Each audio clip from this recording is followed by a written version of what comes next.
అందరికీ అభినందనలు.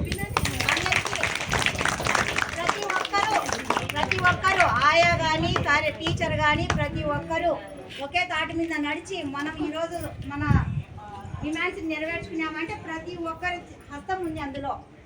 దానికైతే అందరికీ క్లాప్స్. మనమే అంగన్వాడీ ఐక్యత అంటే ఇలా ఉంటుంది. ఇంకొకసారి ఎప్పుడైనా రాబోయే కాలంలో అయినా సరే మీరైతే మాత్రం దేనికి భయపడకండి. ఇది ఆదర్శంగా తీసుకోండి ప్రతి ఒక్కరు. ఇంతవరకు జరగల చరిత్రలో ఇదే ఫస్ట్ టైం. ఇది ఆదర్శంగా తీసుకోండి. భయపడద్దు. మేము పోతాం అనేది రాకూడదు. మనం ఈరోజు పోయే వాళ్ళం అందరం పోయినాం కానీ అది అనవసరం. ప్రతి ఒక్కరి హస్తం ఉంది దీంట్లో ఉన్నంత వరకు. అందుకు అందరికీ థ్యాంక్ యూ.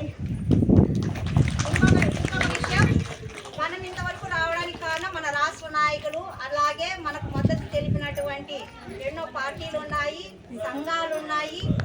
సిపిఐ పార్టీ, మన ఏఐటీసీ యూనియన్ లోకల్లో మనోహర్ బాబు గారు,